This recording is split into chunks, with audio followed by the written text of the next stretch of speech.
Ja Morant. 12. The reincarnation of Westbrook and D Rose. The Murray State alum drafted by the Grizzlies in 2019 with the second pick, winning Rookie of the Year that year and also winning the Most Improved Player award in his career. The face of the Grizzlies has already made it known he is a superstar in this league, even though a lot of people said he was set to become the face of the league. Those thoughts were shut down after an incident with, we won't say that word on here, but that halted him for a little bit. But the guard has made an All-NBA team.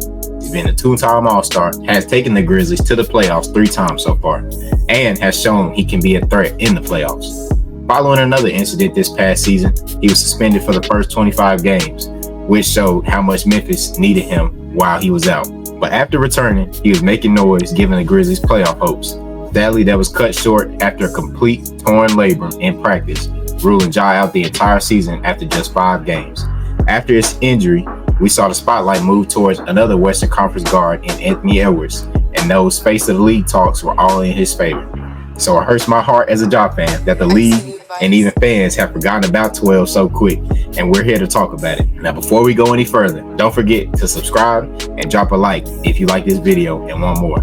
Now, Mal, I'll start with you. Has Ja been forgotten already? And where do you see Ja and the Grizzlies going this upcoming 24-25 NBA season? Man, I really hate to be this guy, but a wise man once told me, be that guy, be the guy you're supposed to be. And rather unfortunately, I have a lot of ties to Ja Morant and Memphis Grizzlies, being that they are representing the hometown team and the beloved team of my dear brother Jay. I am a staunch believer that when the Grizzlies are performing well, the city of Memphis has a seeming glow about it. And with it being one of the most dangerous cities in America, I think any form of light, positivity, or prosperity works wonders for the area. Historically, the Grizzlies have always done a good job of bringing hope to this area when they're winning, yet still they have not been taken seriously as a championship winning team / organization. Closest being in 2013 when they were swept in the Western Conference Finals by the Spurs, but the Grizzlies have never had a star with potentially global level marketability on or off the court until subject 1, Ja Morant. Now, since his 3rd season in the NBA, as Jalen has alluded to, his stock has risen to a point where debates were being had if he can be the projected quote-unquote face of the league, stipulating from the criteria of being the best American-born player with an immense amount of marketability and aura. Not only was Ja playing well individually, but the Grizzlies were improving as a team and achieving success through high regular season winning percentages, being the number 2 seed in back-to-back seasons in the Western Conference. Ja, we know this. He has unmatched athletic ability. He's a phenomenal talent. He's even improved as a jump shooter year by year, but his lack of maturity is his proverbial Achilles heel. The NBA has not forgotten Ja Morant, nor has the community or the fans. He and those who think he's been forgotten need to take accountability and recognize that his stock has plummeted due to his own actions. So far, Ja Morant has shown us that he is arrogant, entitled. He has wannabe thug moniker that needs to be humbled, and he needs to learn from his mistakes. The NBA has actually shown how much they revere him by initially handling his transgressions with kid gloves. The incident with him flashing that baby ass gun in the Denver nightclub really should have been handled more seriously. I think Adam Silver dropped the ball there, no shocker. But the last straw was after the Grizzlies announced that Ja would be taking some time away, which was 2 games, and the league took no action on punishing Ja. He came back a man emboldened. Essentially, it doesn't matter what I do because I'm so great I can get away with any and everything. The team I play for will cover up my mistakes. The league won't say anything. We have brilliant PR. I'll miss a few games max. It's basically like a little bit of load management. The NBA and Memphis Grizzlies created this monster. It was by no surprise that his dumb ass got caught up with another strap in the offseason. And Adam Silver, who had been made a fool of, decided to put the proverbial hammer down, which led to the 25-game suspension. He then got hurt and missed the remainder of the season. So no, Ja Morant has not been forgotten. He has been held accountable finally for his tired ass actions. When you haven't played in a full season, you are going to be let off of a lot of people's lists in those top player rankings because of the validity of rankings throughout the NBA season. What has Ja Morant done to be any higher than what people and the media sites have had him? He has got to show us once again that he is a great player from 2 years ago. And quite frankly, he has a lot of work to do because niggas don't give a shit about your stats. We don't. We need to see improvement in your leadership, in your maturity, in your weaknesses from a skill set perspective. Do I think Anthony Edwards is a better player than Ja Morant? No, but Anthony Edwards did play last year. He was All-NBA second team, and he has been farther in the playoffs than Ja Morant has ever been. He made it to the Western Conference Finals last year. So let's stop being emotional and stop feeling sorry for Ja Morant. He is the reason why he is in this predicament. Hold his ass accountable. I really don't want to hear anything about this motherfucker until the NBA season begins. So Memphis fans, I'll see you in October. Yeah, Ja Morant, in my opinion, has definitely been forgotten. You know, that definitely comes to whips of like not playing for an entire year. His stock definitely plummeting after his kind of mental errors in decision making. Now, kind of gives me Draymond Green. Like Ja Morant, you know, he came back after the suspension and, you know, he sent the whole half-hearted message, which definitely was AI or Chat GPT inspired. Like that shit was not from the heart. And he came back and, you know, he's continued to do the same shit. Ja Morant really hasn't changed. And honestly, he's the NBA version of Draymond Green for this next era. You know, Draymond Green has had some troubles mentally and psychologically, you know, as one of the greatest defenders of all time, as an integral piece of one of the greatest dynasties in NBA history, in sports history, might I add. And he's let his team down, you know, countless times. Ja Morant has let his team down countless times. Now, I think he's definitely to blame for that. Somebody said, if I can't remember, Pat Bev said on the sideline, he was like, he was talking to T. Murray. He was like, "You're a good father." And T. Murray was definitely drunk when he heard it. He kind of did the whole scoffing off. And it seemed like to me, Pat Bev meant for it to be kind of funny in a funny way. Like he wasn't being serious. It was very, very sarcastic. So Ja Morant definitely struggles from that. Most of the onus I have to put on is from him and his father. Like, I don't think his father's been a really good influence. And I'm not trying to question, you know, his fatherhood. But, you know, just look at the effects that it's had on Ja Morant. Like, Ja Morant, if you see his old social media posts, like his whole IG posts, the nigga came up in the city. He wasn't told no guns.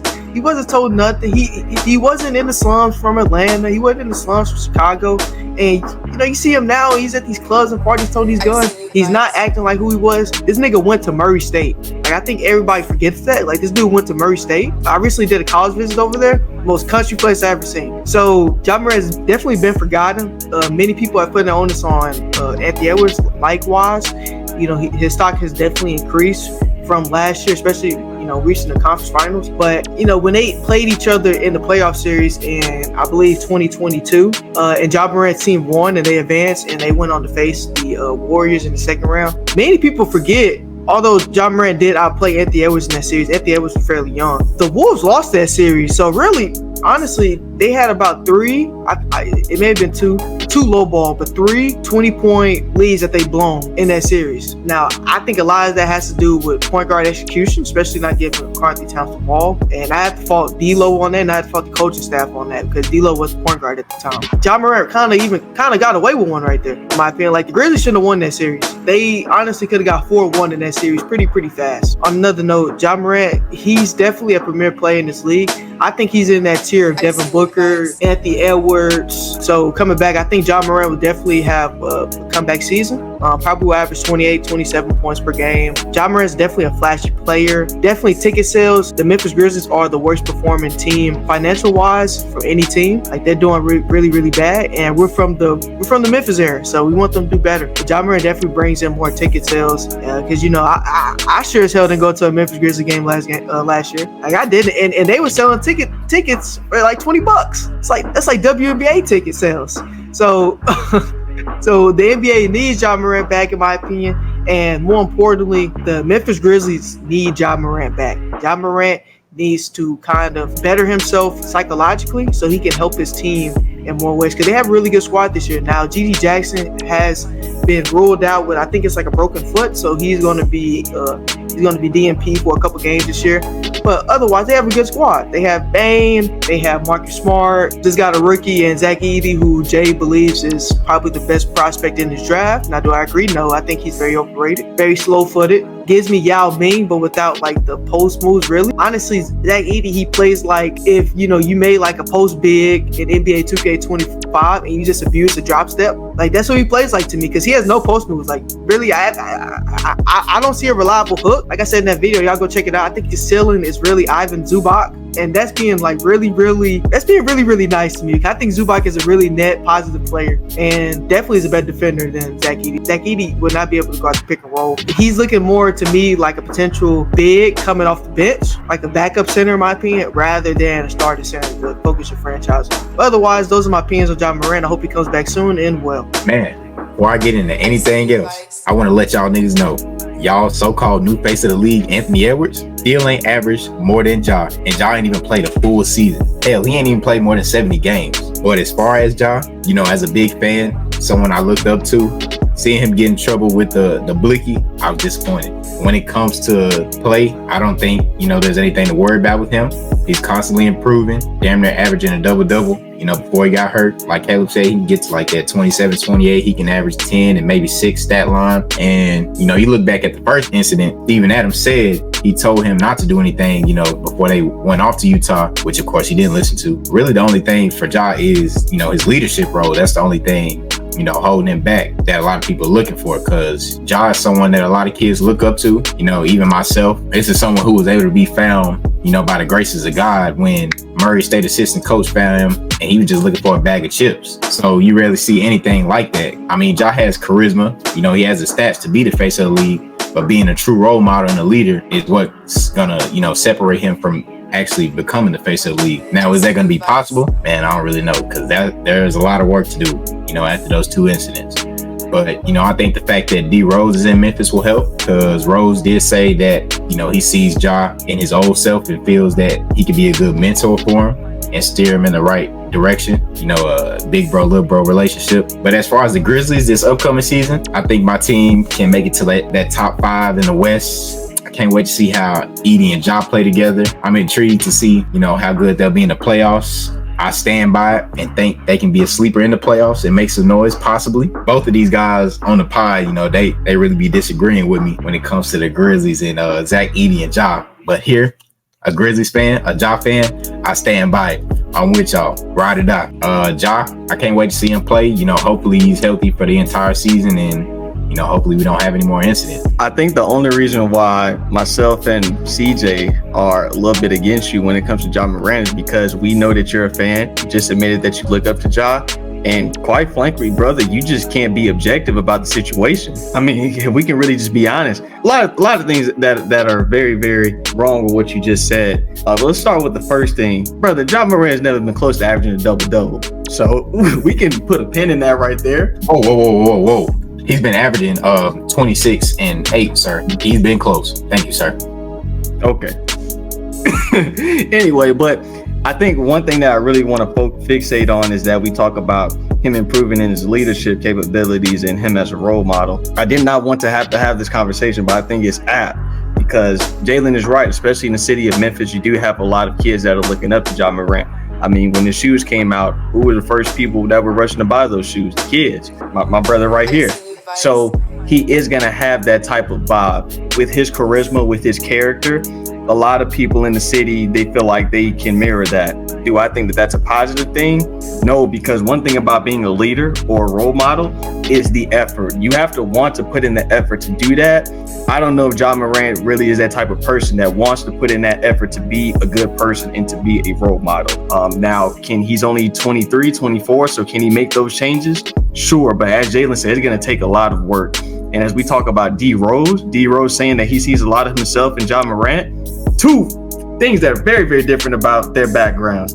D Rose actually came from the struggle. He came from Chicago. He came from the dirt. Ja Morant, suburban home, went to Murray State. Like, their backgrounds couldn't be any more different. Derrick Rose, what he went through, he had to go through that. He didn't have any choice. What Ja Morant is trying to emulate, he started trying to emulate that based off of the music that he listened to, based off the lifestyle that he wants to live. Now that he's in the city of Memphis is known for, you know, its violence, its danger. He wants to imitate that because it's cool, because it's appealing to him. And that's why I don't think that I think honestly, Memphis does need Ja Morant. It's not a symbiotic relationship. It's a parasitic relationship. Ja Morant is actually going to have a negative impact on the community, and the community, because of the attention that he's providing them, they feel like they need him because he is going to put asses in the seats. When Ja Morant is playing this season, those ticket prices are going to go up. because we're going to have a lot of sold out arenas on those home games. So the city of Memphis is going to make money. The Grizzlies are going to profitize off of it, but it's going to be in the detriment of the fan base and of the citizens in Memphis, because they're looking up to this guy who, unless he makes drastic changes in his behavior, is not a good role model at all.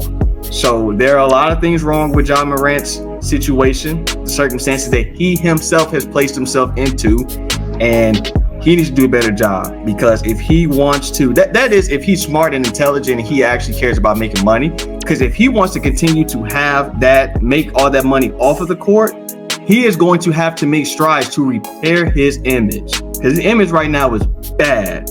Like, are we seeing Ja Morant in any commercials? I'm not. So that's my problem with the Ja Morant situation, is that he needs to do some self-reflecting, and the city, the Grizzlies, we need to actually realize that this guy is not who we've been putting him out to be, and we all need to take a hold and take accountability. We share stock in his transgressions. We all need to look ourselves in the mirror. Yeah, with the D-Rose thing, I'm pretty sure he was only talking about play. I don't think he was talking about, the street life and stuff. If he was, then I don't know where you're getting that from. But yeah, as far as Ja and the whole his leadership thing, I don't think there's nothing wrong with the dancing and celebrating and stuff, but it's really just those outside things that you're doing, like with the whole Blicky situation, going on live and stuff. You can do all that off the cameras and stuff. I'm pretty sure a lot of NBA players got guns and stuff. I think Jalen Rose said something about this, or J.R. Smith or somebody like that. They said something about all NBA players got guns. That's cool, but posting it is what's making it worse. I don't think he should do any posting or anything like that. Just get in the lab, stay with your team, show them that you're not going to be a distraction and you're trying to accomplish big things for this city and this team.